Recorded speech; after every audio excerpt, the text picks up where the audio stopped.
Hello and welcome to the 905 podcast and happy new year and welcome everybody back. We're now into our fifth year of doing these things, unbelievably. I mean, we're not at 5 years yet, but we started in 2020 and now it's 2025, so count that how you will. But Joel, you kick off. We've had some changes in just our, who we're doing this thing with, who's helping us get it publicized and so on. So, update our listeners on what's going on there. Just a bit of housekeeping into the new year, and happy new year to all of our listeners and supporters. Thank you very much for sticking with us all these years. Last year, we decided to end our relationship with Crier Media. And have since parted ways, which is pretty much the direct way of saying this. It was just a thing that we said time to part. We signed on with them to help us boost our audience and to broaden our reach. And we kind of did as much of that as we could with them. And we are deciding to take this to a new level. We've parted ways with them. We've signed on with another podcast network, Sound Off Podcasts, with Matt Kundle, who we had on before when we were talking about Bill C-18 with him about the repercussions of that. Put a link in the show notes for you to listen to that if you have the inkling to. But yeah, just a bit of housekeeping. We are still planning to produce the same content that we've always done, the same way that we've always done, talking about the same things that we've always talked about. Just a bit of transparency for you, our listeners, so that you can't say that we're keeping anything from you, is just the short, neat way of saying it. But that's that. Good stuff. And like you say, nothing's going to change in terms of what we do in particular. So we're going to do a 905 roundup today. Obviously, we've just come through the holidays, but a lot going on still. But we thought we'd start off with one story that's kind of a positive story, which makes a change, and for the new year, woohoo!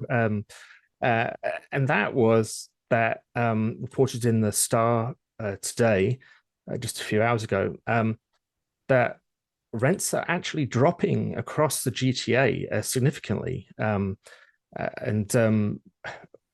I mean, it's like basically the supply of rental properties has increased to such a degree that supply and demand is doing its thing, and rents are decreasing, not increasing. And wow, that's good news for renters, that's for sure. And it's kind of good news for landlords too, in that it shows that building rental property is a desirable thing. Yeah, I mean, it's fantastic. Like, I'm looking at the article here on my phone as we're chatting, so I'm kind of playing multitasker. But I mean, we're seeing rents dropping right across the 905. Burlington, Mississauga, Milton, Oakville, even in Oshawa, I believe, is quoted in this article. And we're not just talking like a couple $100. We're talking like 5.8%, 2.3% drops, 6.8% for 2-bedroom apartments. 3-bedroom apartments declined 7.9%, which is fantastic news for renters in the region. And as we're talking before we hit record, it was one of those things that when we first started talking about the housing crisis on this podcast way back in the day, before anyone else did, we had on Mike Moffat, who was explaining that it's a supply and demand issue. We don't have enough supply to meet the demand. We also had on Jennifer Keesmaat, who was saying that what was needed to encourage rental builds was things like the elimination of the GST on new rental builds, which the federal Liberals did implement, and we're starting to see the benefits. I mean, these things don't happen overnight. It takes a while for it to filter down through the system, but this is a sign that what the federal Liberals intended to do on this does seem to be working. Are they going to tote that to their own benefit? Who knows? But this is I really can't see anything but good news for this for the 905. Yeah, as listeners, long-term listeners to this podcast may know, I mean, I was renting for a while in Hamilton. When I moved in, the rent was 1,800 a month. When I moved out, it was advertised for 2,300 a month. That's a $500 increase. However, when I drove past there the other day, I'm not sure that my old apartment has got anybody living in it. Which again suggests that the demand is people, the renters have the power to say, well, I'm not moving there, I'll go somewhere else, which is a bit cheaper. And that, I mean, that's kind of how it's meant to work. And I mean, ironically, as a lifelong sort of pinko liberal lefty type, the market does work, and it actually works better than things like rent control to control rent increases. I mean, this is renters actually getting a decrease on their rent. Here's how backwards times we live in. You consider yourself a pinko commie leftist liberal when you're saying, "Hey, I want a free market competition to help give renters a little bit of power in terms of getting the best bang for their buck." Who'd have thunk that? Well, yeah, and I mean, I think that's ironically, like I think most people, even if you're a lifelong NDP or whatever, we live in a capitalist society, whether we like it or not. Mm-hmm. And if you regulate things properly, and if you arrange things properly, and if the government puts the right incentives in place and all those other things, then it can work, and it can work to the benefit of everybody involved. The trouble is, too often that's not the way it actually shakes down, and so you end up with slumlords, or you end up with sky high rents because there's a massive shortage of demand. And basically, since the 70s, Ontario hasn't really been building rental properties, but now there's actually a market where people are going, oh, maybe I'll get into renting stuff out because I can, because there's a demand, and I'm not having to pay GST anymore, or PST, because the province my has profit matched margins it, are that much greater now. Yeah. The other thing, I was told that this is an indicator to me that the federal liberal loosening of the purse strings, I guess you might want to call it, is working.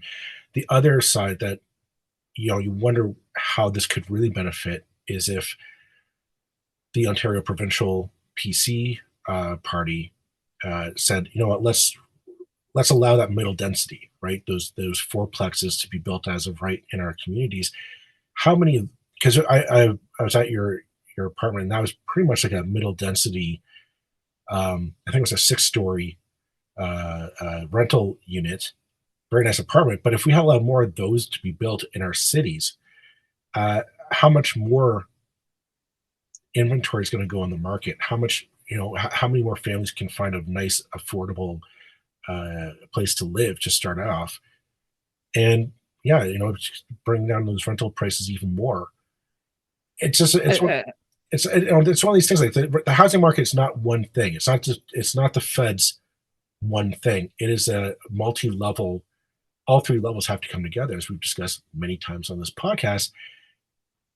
It's good to see one level's initiative is working out. I think we could do better if the other provincial level got into the game seriously and kind of said, okay, let's kind of take off the brakes a bit on this and let the car ride, and let's really build this thing up. Will they do it? Who knows? I think you and I both think they need to start really mucking with the building codes and the as of right permissions in the province to really allow the market to build what it wants, not just what is cheapest for developers to build. This year, we think there's going to be an election, probably provincially. Everything in my head says yes. Will this be an issue? I hope it will be. I hope the provincial parties will seriously talk this over and see this as a key thing to throw into the housing stew to help bring down rental prices as well as just home ownership levels. Yeah, I think what does reducing rental rates suggest about how how the property is being built. It's just that it's nothing to do with building on the green belt and urban sprawl. It's to do with high density living. It's to do with people buying condos and as an investment and then renting them out. And it's to do with purpose built rental properties, which have apparently are at nearly record levels, because first time in so long, there seems to be a reason to build rental properties. It's nothing to do with all the things that the province has been focusing on, of just like letting people have their white picket fences out on a former piece of farmland. And it's everything to do with the best kind of development that we want to encourage, about density and housing for the lower, mid and lower incomes, rather than building houses for the wealthiest. So it's a good thing, and I dare say that if the role that the federal government's played, and I'm certainly not saying that this is all down to them, they probably won't get the credit they deserve. I don't think anything right now is going to give them. Nothing's going to save them right now. But nevertheless, it's a good thing, and I think it's nice to start off the year with a positive story, and a kind of unexpectedly positive story, if I'm completely honest. So good things can still happen, apparently. Well, hey. Well, I give credit where credit's due, but as we said, there's a lot more to go, and I really do think that this is an example of where if the province kind of stepped in and did its share of change, allowing that middle density to thrive, these numbers could drop even further and make a real competitive renters market for those low income and middle income families or people to find those places to get a foothold. This comes off a bit of a sidebar. We've all seen the homeless encampments popping up in our cities. This is a good news to help.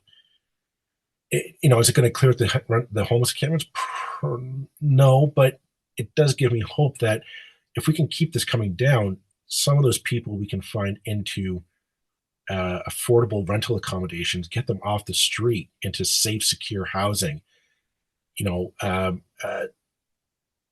if the province just, gets off the bench into the game and really owns this should be a call for, any provincial party. I would say, again, if we're heading into an election year, which it looks like it, this should be a rallying cry of just like, let's put our foot on the throttle, foot on the gas, and let's build, baby, because it seems it's working. Mm-hmm. Yeah. So good story. Not much more to say about it, which is what happens with good stories is you run out of things to say. But yeah, just glad to start off the year with something positive. Another article from the start today, actually, that is kind of again, getting away from the sort of frontline hellscape of national politics and international politics, and looking at some trends in education in Ontario and particularly in our regions across the 905, and basically picking out some trends that are likely to become more prominent during the course of the year. One of the big ones with education is basically what's now perceived as a problem of teacher sick days, and what is mentioned in the article is that teachers are basically the number of sick days that are taken when a teacher is presumably sick and needs to take a day off have skyrocketed over recent years, really over the course of about a decade, but accelerating and becoming more and more the case. So there is discussion. Certainly, some of the school boards have gone as far as to sort of hire private investigators to go after teachers and to see if they're faking. And of course, like in any profession, there are people who for want of a better phrase, take the piss. But I thought it would be worthwhile sort of diving a bit into the background of why um, suddenly teachers are taking so many more sick days, and it really goes back, I feel, to or a lot of teachers feel back to both the actions of the current Doug Ford government and also back to the McGuinty days when you remember there was sort of industrial action between the teachers and the McGuinty government shortly before he left office, where uh, basically there used to be a system where teachers were rewarded for not taking sick days. In essence, they had so many sick days, I think like 20, 21, something like that. But if they didn't use them, then when they retired, they were given what was called a gratuity, an actual payment, like congratulations, you didn't use your sick days, here's some extra money for your retirement. So there's basically an encouragement to go to school and teach. And the McGuinty government abolished that because it was like, these teachers are earning too much or whatever. End result is, well, now there's no encouragement not to use your sick days, so people are going to use a few extra ones. And then under the Ford era, those sick days have been cut from the 20 odd that they did have down to I think 11 now. So you've lost that motivation. You've got fewer sick days, and teachers, I suspect some are thinking, well, screw it. If you're going to do this, I'm going to take every damn sick day I can, and screw you guys. So it's the law of unintended or perhaps intended consequences, because the cost of this new system that was meant to save money is an extra $250 million or so a year by the province to support teacher sick days. So it's like, you stupid idiots, you had a system that worked, you thought you'd nickel and dime the teachers, and as a result, you're paying more money. And it's such a classic case of government short-sightedness, and treating staff badly is actually a dumb way to go. There's a lot of levels to this story, Yeah, and a lot of ways that we could approach it. I always look at my thoughts are, if you have sick days, use them how you use them. I really don't care if you want to use up, the first day of school, first day on the job, you want to use up all your 10 sick days or 11 sick days in the first week. Okay. But that's it. Like, you're the adult, you squander them, and you don't have any more sick days for the rest of the year. That, like, there's a bit of, they're adults. They can police themselves and determine when they don't want to take a sick day. And if that might be a day that they just say, you know what, I need a day for myself. So be it. I really don't like the idea of, oh, we need to get a letter from the doctors to prove that you have this illness. No, that's only, I think, if you need like a long-term leave, right? You have like a real illness that you, like cancer or something of that seriousness that you need to take time off. That's when you get the letter and the all that. But the idea of like, no, I'm a little frustrated with my work, or I'm just feeling under the weather.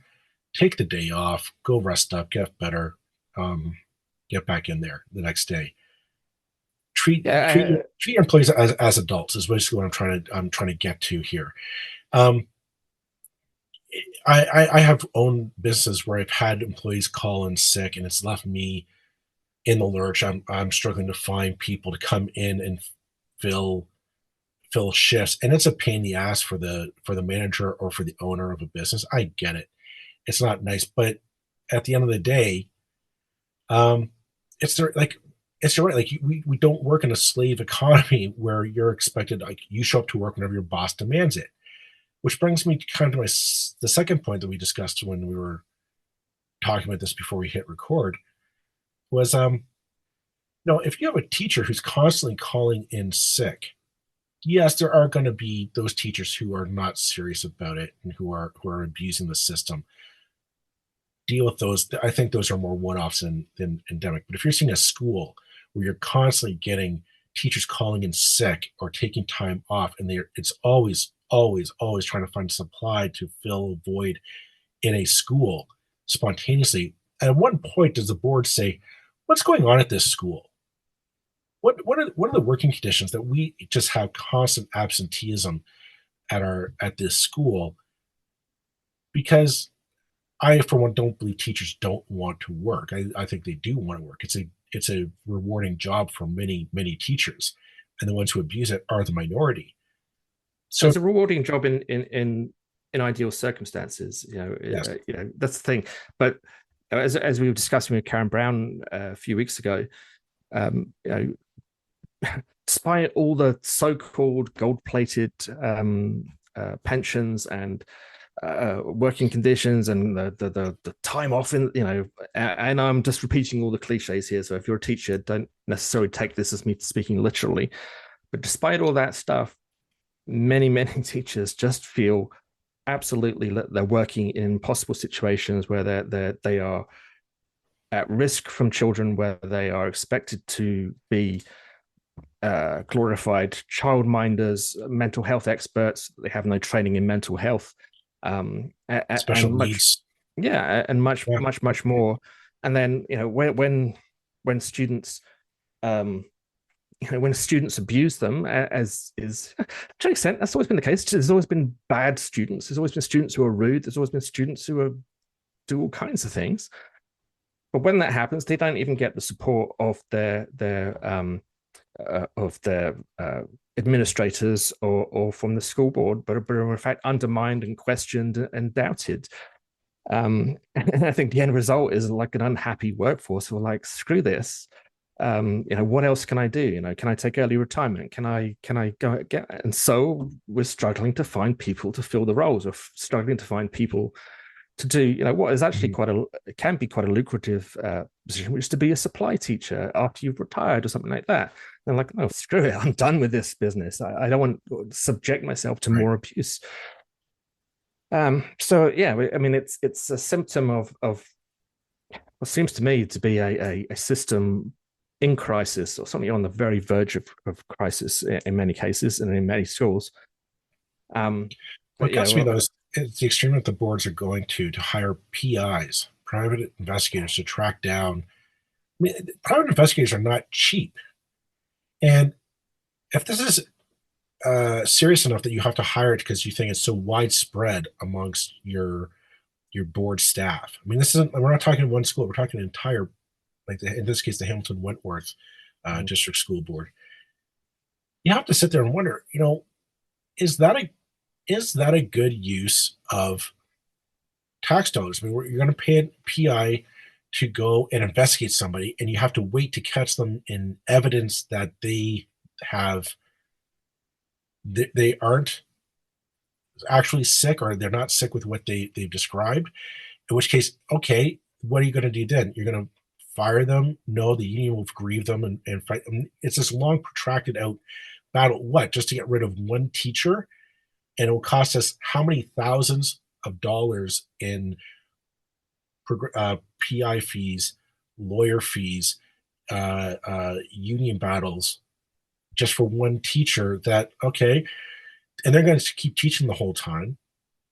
And even if you do win, you get rid of them. Okay, great. Now we got to go find somebody to replace them. Well, as we had a discussion with Karen Brown again a few weeks ago, the teachers aren't wanting to jump into the profession. We're facing a real threat of losing good, valuable teachers to other jurisdictions in Canada. That the Ford government has turned the teaching profession into what was once a highly sought after career choice into a bit of a, just, I don't want to touch with a 10-foot pole.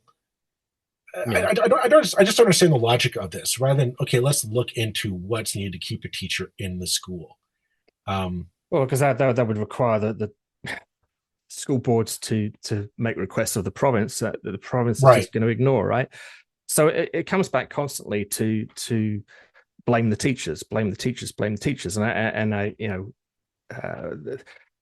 what I hear through the grapevine is very much this feeling that, like, okay, we're the professionals, we're the frontline workers here, and we are treated pretty badly. We are, our judgment is questioned, our judgment is not trusted. We're facing abuse, which can be physical, it can be racism, it can be any manner of other sort of types of abuse coming from students. There is not, Yeah. the teacher's word isn't even, now there are And, circumstances where you can't just take a teacher's word as gospel. I get that. But there are many circumstances. I mean, the default position surely has to be that the responsible adult in the room is the person you trust.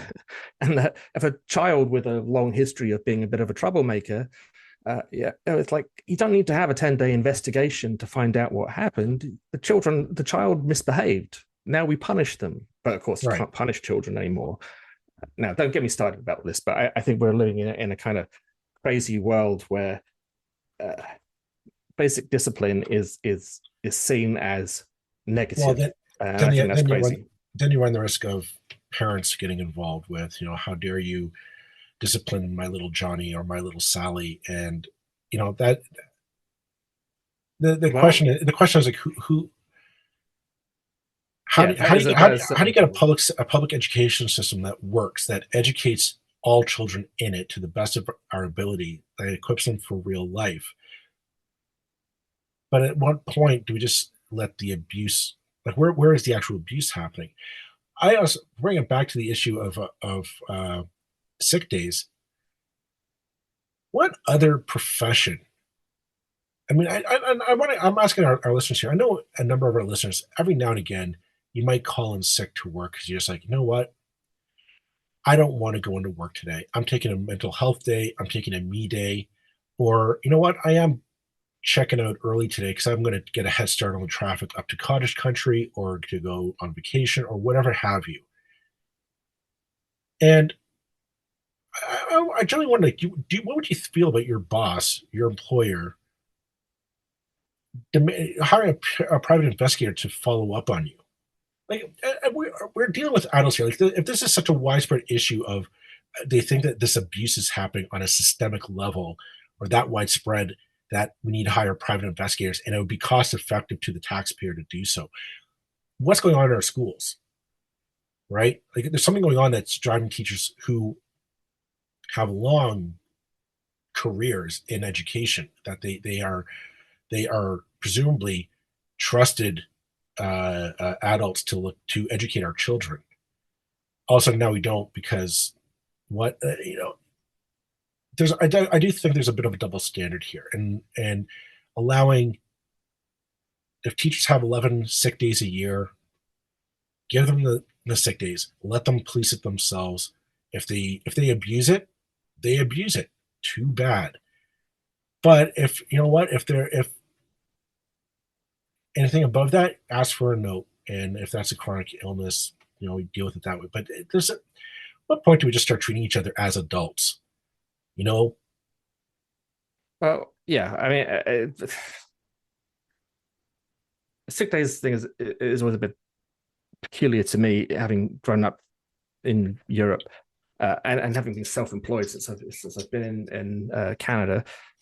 Um, that my recollection of working in Europe, in fairly junior positions at some point, was that if you're sick, you take the day off, and if you're not sick, you go to work, and there was no kind of limit on. I mean, I guess if you were long-term illness, and certainly, like, if you're off more than 5 days, I think you had to get a doctor's note or something. But basically, if you were sick, you took the day off, and you didn't well, count up sick days. You just, well, I'm sick, I'm not coming that's in. what I never understood is, if you're sick, you're Yeah, sick. Like, why do we have this? You're only allowed to get sick, for 11 11 days, days a year. 11 days a year. Yeah, I don't understand it. And just coming back to the 11 days a year. So my understanding is, and any teachers listening can correct me if I've got this completely wrong. My understanding is that teachers currently get 11 sick days a year. And but the averages that are quoted in this article for the number of sick days taken by the average teacher are way over 11 days a year. So it's like, well, so that means that you've got a bunch of teachers who are on short-term and long-term disability, and that's what's giving you these above numbers that are kind of unachievable by the average teacher who's just, like you say, taking a personal day kind of thing. So it's like, okay, so why have you got so many teachers who are on short-term and long-term disability? Well, I can imagine all kinds of reasons for that. It's because they're, depressed, hacked off, cheesed off, and can't face going into a classroom anymore. And that's a problem that needs to be solved, not by going after teachers with PIs, but by addressing the systemic problems that exist in Ontario classrooms. Well, exactly that. Like that, and that's a general problem. I think a broader problem in the workforce is this expectation that if you're going to work, well, I get to treat you as well poorly in some cases. Like we've all been in a situation where an employer demands, oh, you can't take a day off work. You have to come in because I can't find anyone. And it's yeah, that might suck. Um, but I don't know. I find I it's a misplacement of priorities. The idea of like I'm going to force you to work because the boss wants you to, and there's a question. We have sick days for a reason. I don't know. And again, coming back, there used to Yeah. be a carrot approach, and now we've moved to a stick approach. And the carrot approach worked better. Basically providing a motive to teachers to take as few sick days as possible worked, and they took as few sick days as possible, and then they retired with a little bit more money. You got rid of that, and now you're paying the price, and it's just classic short-sightedness, classic stupidity, frankly. But it also speaks to the other major issues that exist in seems to me anyway, that exist in Ontario classrooms. Pretty much, well, I don't know about it at every school, but there are certainly at many schools. Well, yeah. I mean, rather than look at how do we improve the actual education system and the state of our schools, and there's a variety of different options to look at that. Increased funding to our schools. We've talked with the merging of the Catholic and public systems into one publicly funded system would be one way, potentially. Uh, there's a variety which we can't cover, but all of them do cost a bit of money up front, and it means an actual examination of how our schools work. And quite frankly, our current Ontario PC government they hate teachers. They're not they've been antagonistic against teachers since day one. If people remember back before COVID, teachers in Ontario were on strike. They had rotating strikes to protest the government's lack of sincerity, I guess, in negotiating a new contract with them. That only came to an end because of COVID. It was the pandemic that stopped that strike action. Like this government is antagonistic, and I understand maybe you're pro or anti-union listening to this podcast, but at some point we have to say, at what point does this behavior just hurt our children? Because if teachers are unhappy, they're not pleased with being in the school. They're not given the resources that they need to succeed, and if they don't succeed, our children don't succeed.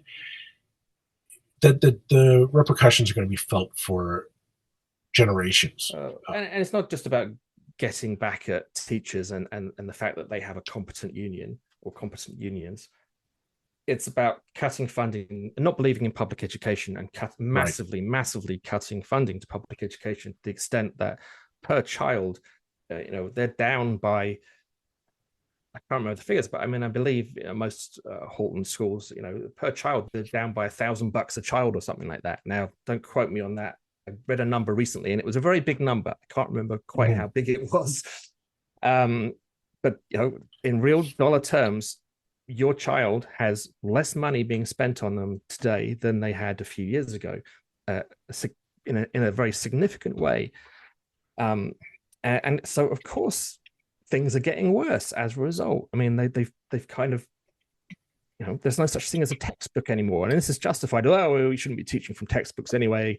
But it's like, yeah, but for a certain ground level of education, textbooks can be very useful. No one should be just reciting from textbooks, but the textbooks should be available as a teaching tool. No, they're all gone because we don't want to, how convenient, you don't have to spend money on books anymore. Terrific. and you could go on and on and on about stuff, but above all else, it seems to me the the basic lack of commitment to maintaining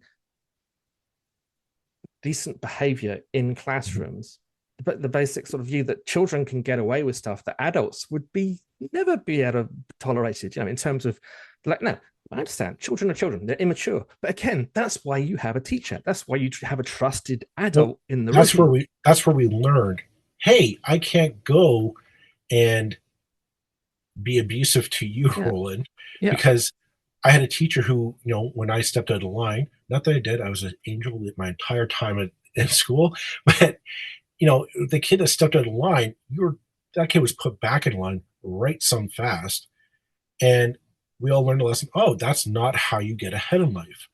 The and goal. and failing to implement those basic standards of behavior is to let down the child, misbehaving child, just as much as anybody else, because Right. they're an opportunity to improve their behavior, make them a more give them a decent future where they understand how they're meant to behave, is lost. And it also means that you're disrupting education for all the other children in the class, and wasting their time and wasting the teacher's time on ridiculous battles with children that can be Well, solved very easily with a little backbone. there's Um, that, but instead we're empowering our school boards to use our tax dollars to go on witch hunts for teachers who need a day off. Not, I don't want to say day off. That's the wrong. Like teachers who might be uh, saying, you know what, I just need a day to kind of recoup myself and set myself right. And if we're saying nope, that's too bad, you have to go and slave away at the in the school, then like this is just it's a horrible exchange. Let I mean, people have that work life balance that they can come in refreshed, re-energized, ready to take on the challenges that the job provides, rather than just say, no, I demand to, I want to squeeze out every drop of energy and joy from this profession because of reasons. Um, and every workplace, or every good workplace, relies on goodwill between employees and employer. yeah, And it should do. It's this way. Teachers do huge amounts of voluntary work. And whenever they go on strike, they say, "Okay, we're just going to stop doing the things that we do for free, the things that right. we're not paid for, the after-school classes, the this, that, and the The, other." the football Which, teams and the yeah, yearbooks and it's all like, that stuff. Yeah, these terrible lazy bums who are so hated by such large numbers of the province, who do free work in their spare time for nothing. Anyway, so you rely on that goodwill, but what has happened is that the teachers don't have that goodwill anymore. They're like, well, screw it. I've got on this hand, in this hand, I've got a huge pile of motivations to want to stay home and avoid the hellscape in my classroom. On this hand, I have nothing that's encouraging me to go in. No, I think I'll use that sick day. I mean, yeah. it's the yeah. Ultimately, it's the employer's fault when this kind of situation arises. Obviously, you know, it's not to excuse people who abuse the system, but still, you've put the circumstances in place, and now you're dealing with this with I what you've I think the caused. I think the abusers are few and far between, and they get caught out by the system. The idea of the justification for we're going to hire a PI, a private investigator, to come in specially is, to me, it opens to a big abuse of tax dollars because you're basically saying there's a major failure in that relationship that you can justify this to the rest of us who are paying our tax dollars into the public system, that this is justifiable expense. I say, well, where's the failure in this that we've gotten to this point? Because the idea of, oh, there's somebody who abuses the sick day system. Yeah, every profession has it. You go to any job, you're going to find everybody knows the one person who, yep, they always take it. They're the ones who are never around when we need them. They're the ones who always take a day off. They know how to game the system to get the most time off or whatever have you. Um, that always happens. So what, I find this is an overkill solution to, I think, a very commonplace a problem, and I ultimately I think it's just going to be a waste of our tax dollars, where it could be going into just change of policy in a Uh, and like a real uh, a real commitment to re-engage properly professional to professional in our schools. yeah, and this is this is so typical of everything that's going on at the moment. And we've got multiple kind of investigations going on into misspending by school trustees. Well, I mean, I have to say, a bunch of school trustees are too many. School trustees are not worth having, to put it as briefly as I possibly can. But another way to get. But everywhere we're spending money to cover up cracks in the system, rather than spending money on the bloody education. Yeah. So. I mean, it's a. I mean, I when I was still at school, and I was heading towards an arts degree. It's like, well, what can you do with an arts degree? Well, you can become a teacher. I can remember thinking at the age of 16, like, there's no bloody way I ever want to do that job. That looks awful. And I think the UK was frankly 20 years ahead of Canada in terms of what government funding does in a classroom. So I think I'm seeing things now. I saw things then in the 80s that Canadian teachers are just starting to sort of have to deal with now. But it's such an important thing. And one of the things that Canada had going for it was that we did actually have a pretty damn good public education system. And why? Because we pay for it, because we actually did pay teachers a decent amount. But we're just hanging them out to dry now, and it's a tragedy. Well, so it's something we'll keep an eye on in the coming year, because again, election year probably for 2025, and this I think will be a big. It should be a big topic for the 905 and Ontarians at large. On that note, I'm going to say let's call this first episode of 2025 to a close. Thank you very much, everyone, for listening. Thanks for being with us all these years, and we will have hopefully a very fun, informative, and exciting 2025 for everyone listening. Thanks very much, everyone. Take care. Bye-bye. Thanks, everybody. Bye.